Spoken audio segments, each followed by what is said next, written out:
لیکن امام حسن عاجزی کرتے ہوئے بتا رہے ہیں کہ مجھے ماں کے نظر کردہ لقمے کی خبر نہ ہو کہ ماں اس کو اٹھانا چاہتی ہے اور میں اس کو بھول سے اٹھا لوں تو ماں کی بے ادبی نہ ہو جائے. اس تصور کی وجہ سے میں نے کبھی ماں کے برتن میں کھانا نہیں کھایا. میرے آقا صلی اللہ علیہ وآلہ وسلم کے دیوانوں، آج بتاؤ آج لوگ کیا کرتے ہیں؟ اللہ اکبر، گھر بنائیں گے تو ایک کمرہ چھوٹا سا ماں باپ کے لیے نکال دیں گے کہ بوڑھا بوڑھی اسی کے اندر دروازے کے اندر بند ہو کر کے پڑے رہیں گے. کیوں؟ میرے بچوں کو ڈسٹرب نہ ہو، میری بیوی کو جو ہے وہ خلل نہ ہو. آپ سے پوچھنا چاہتا ہوں کیا ہمارے ساتھ بھی ہمارے ماں باپ نے یہی سلوک کیا تھا؟ نہیں. آج ماں باپ کی ناقدری ہو رہی ہے، اور ناقدری کی بنیاد پہ یاد رکھنا دنیا میں کوئی کسی کتنی بھی عبادت کر لے، کتنی بھی ریاضت کر لے، کتنا بھی متقی ہو جائے، ماں باپ ناراض ہے تو خدا اس کی عبادت کو اس کے منہ پہ مار دے گا. اللہ اس کی عبادت کو قبول نہیں کرے گا.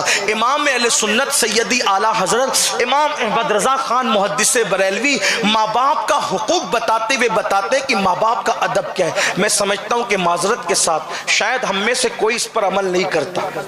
ہم لوگ اپنے بزرگوں کی عظمت کے نعرے بہت لگاتے ہیں، لیکن صرف نعرے.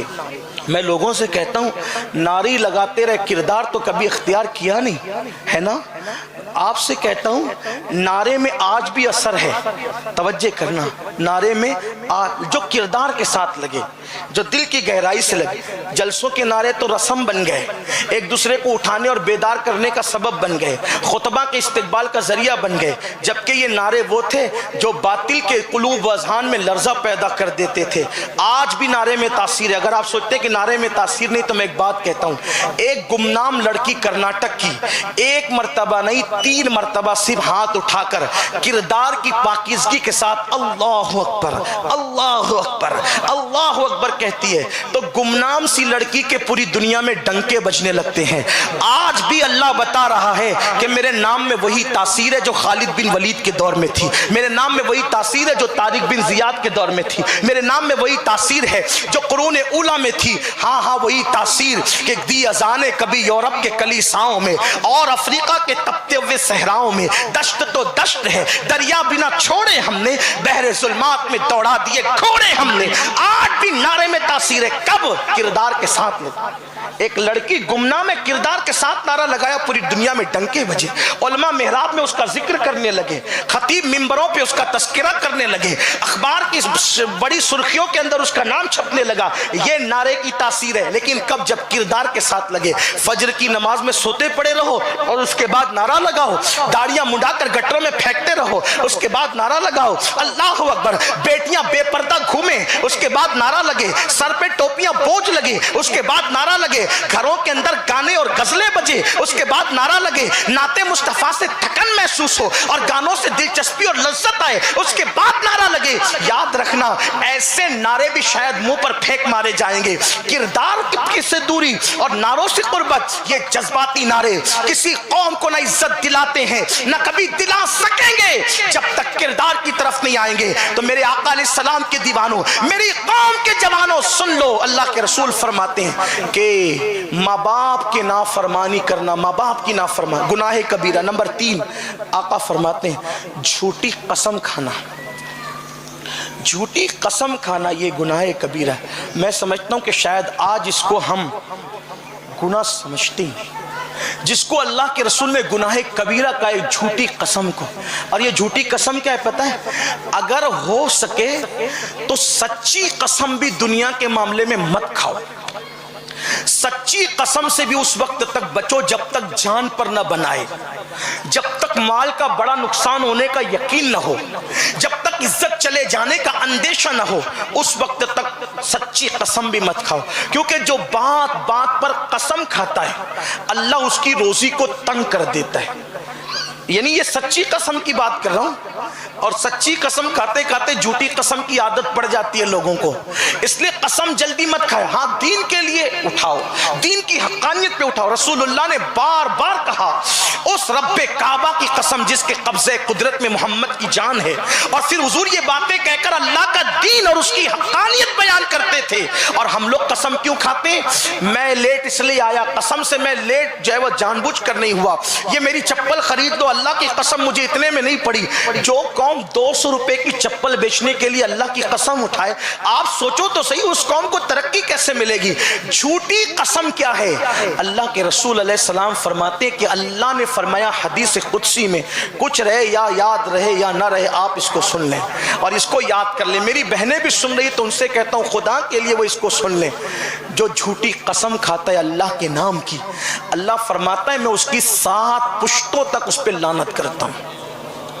جھوٹی قسم کھانے والوں کی ایک اس پر نہیں, ابھی جو اس کی پشتیں ماں کے پیٹ میں بھی نہیں آئی, باپ کی پیٹ میں بھی نہیں آئی, صرف جھوٹی قسم کی وجہ سے اللہ اس کی 7 پشتوں تک لعنت کرتا ہے. آپ سے پوچھتا ہوں, آپ مجھے بتائیں کتنے لوگ ہیں جن کی زبانیں جھوٹی قسم سے محفوظ ہے؟ اور اگر سچی قسم کوئی کھائے, توجہ کرنا, سچی قسم کوئی کھائے, اللہ فرماتا ہے, اللہ کے رسول علیہ السلام نے بیان کیا, کوئی سچی قسم کھا کر پھر مچھر کے پر کے برابر اس کے خلاف کرے.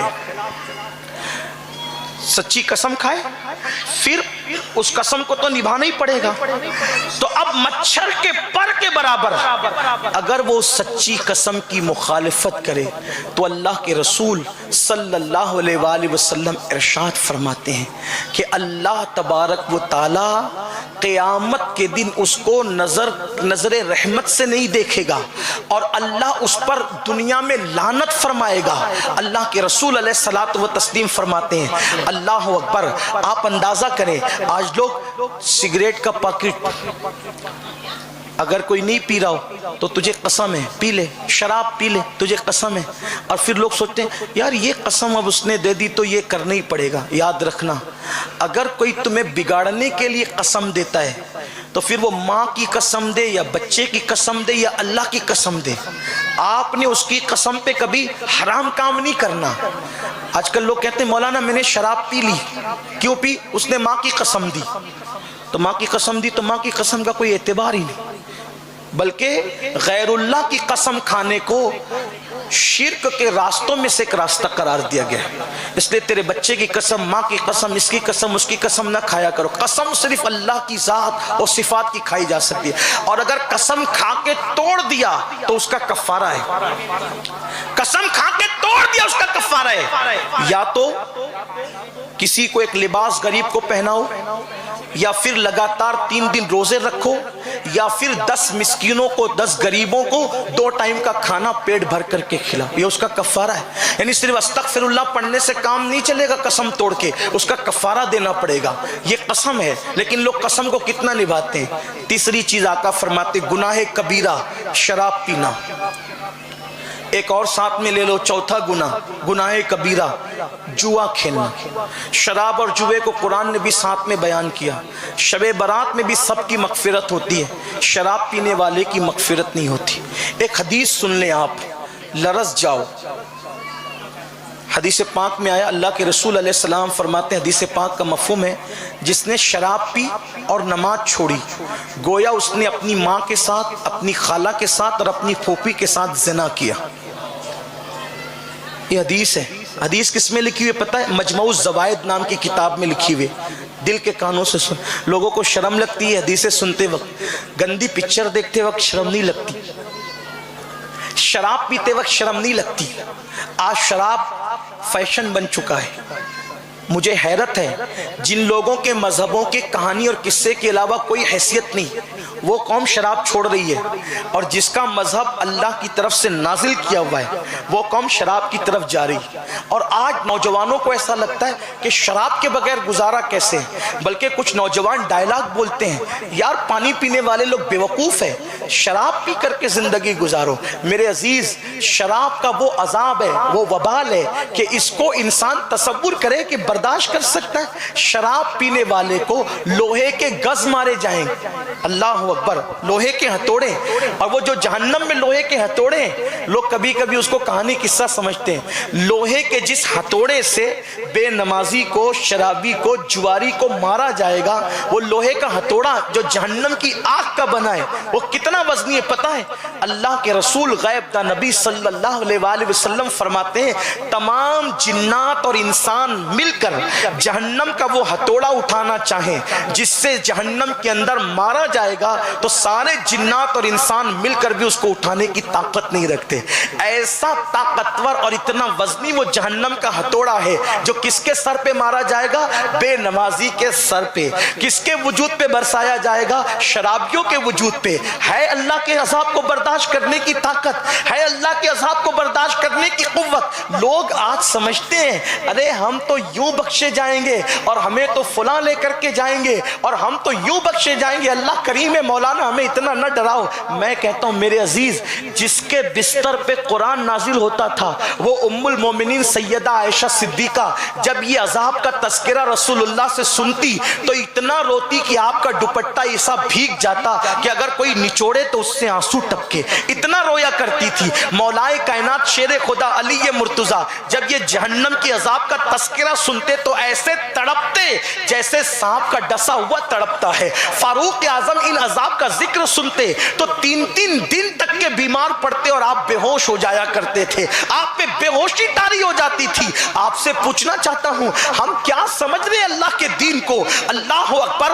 چھوٹی چھوٹی اسکیمیں اگر دنیا کے لوگ کہیں کہ یہ اسکیم لے لو یہ فائدہ، یہ اسکیم لے لو یہ فائدہ، یہ اسکیم لے لو یہ فائدہ، ایسا مت کرنا ورنہ اس سے نقصان ہوگا. صرف ایک بات آپ سے پوچھنا چاہتا ہوں، ڈاکٹر کہہ دے میٹھا مت کھانا ورنہ بیماری بڑھے گی. میں پوچھتا ہوں کتنے لوگ ہیں جنہوں نے میٹھا ترک کر دیا پسند ہونے کے باوجود؟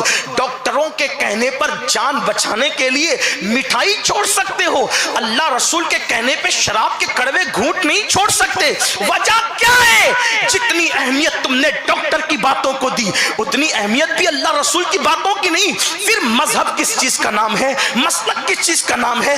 دین کس چیز کا نام ہے؟ قرآن اور حدیث کس چیز کا نام ہے؟ پھر مسلمان کہتا ہے ہم پر آسمان سے بلائیں کیوں نازل ہو رہی ہے؟ ہمیں تباہ کرنے کے منصوبے کیوں بن رہے ہیں؟ ہمیں برباد کرنے کے منصوبے کیوں بن رہے ہیں؟ میرے آقا صلی اللہ علیہ وسلم کے دیوانوں، جو قوم اللہ رسول کی بات کو اہمیت دینا چھوڑ دے وہ قوم عزت کے ساتھ زمین پر کیسے جیے گی؟ مسلمانوں، آج بھی ہمارا کھویا ہوا وقار ہمیں پھر مل سکتا ہے. آج بھی عظمت رفتہ بحال ہو سکتی ہے.